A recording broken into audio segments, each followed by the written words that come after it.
अस्सलाम वालेकुम रहमतुल्लाहि वबरकातुहू।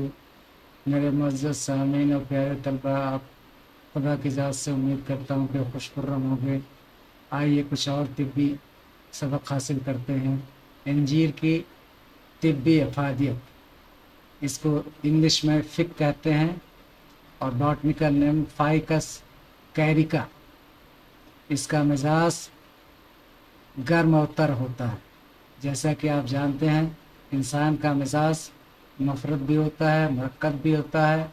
जब मुफरद होता है तो या हार हो सकता है, या बारिद हो सकता है, या यबूसिया हो सकता है, या रतूबिया हो सकता है। जबकि अगर मुरक्कब होगा तो उसमें दो अखलात मिल जाते हैं, यानी हार यबूसत, हार रतूबिया, बारिद यबूसत और बारिद रतूबिया। तो आपने इस्लाह मिजाज या तादील मिजाज की बात सुनी होगी। अगर इंसान का मेरा मिजाज जिस किस्म का होता है, उसके बरखिलाफ मिजाज वाली अदविया दी जाती हैं।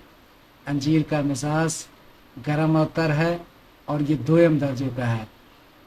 लिहाजा अगर दोयम दर्जे के इंसान का मिजाज बारिद है और खुश्क है, बारिद है और खुश्क है, बारिद याबिद मिजाज है, तो उसमें अंजीर बहुत ही मुफीद है। हाजमा पर असरात होते हैं, कब्ज़ गुस्सा है, माइल्ड लैक्सेटिव है, कूदे मुदाफ़त में इजाफा होता है, इम्यूनिटी पावर बूस्ट करता है, आर्टेरियोस्क्लेरोसिस जो शरीयान में प्लेग जमा होता है उसको भी ख़त्म करने का काम करता है। तिब्बी खसूसियात, हाजमे पर असरात है, भूख बढ़ाता है, मैदा को ताकत देता है, माइल्ड लैक्सेटिव है। ये पहले मैंने अर्ज कर चुका हूँ।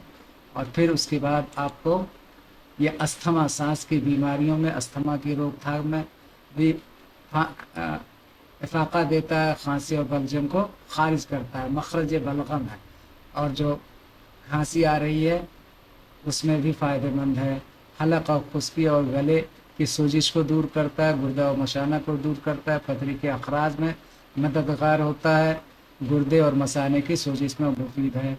जिल्द और जिल्द पर जो ज़ख्म हो जाते हैं उसमें मुफीद है, ख़ास तौर से सोराइसिस में इसका बहुत अहम किरदार होता है। इसके बाद जो है आज़ाए रईसा, दिल और दिमाग को तक़वियत पहुँचाता है। जदीद तहक़ीक़ात के मुताबिक इसके अंदर फ़ाइबर पाया जाता है, कैल्शियम पाया जाता है और एंटी ऑक्सीडेंट पाए जाते हैं। ग्लूकोज और फ्रुक्टोज फाइबर भी पाए जाते हैं। तो फाइबर की ज़्यादती की वजह से ये माइल्ड लैक्सेटिव भी है, और कैल्शियम और एंटीऑक्सीडेंट और पोटेशियम के मकदार ज़्यादा होने के हिसाब से अगर हमारे अंदर विटामिन की कमी है तो उसको भी जो है ख़त्म करने का काम करता है, रफ़ा करता है। जो तरीक़ा इस्तेमाल, खुश्क अंजीर दूध में या उबाल कर या पानी में भिगो कर खाएं। ताज़ा अंजीर बतौर फल खाया जा सकता है। खुश्क अंजीर अगर ये जो है ताज़ा नहीं है, खुश्क हो गई है, तो दूध में उबाल कर और या पानी में भिगो कर खाया जा सकता है।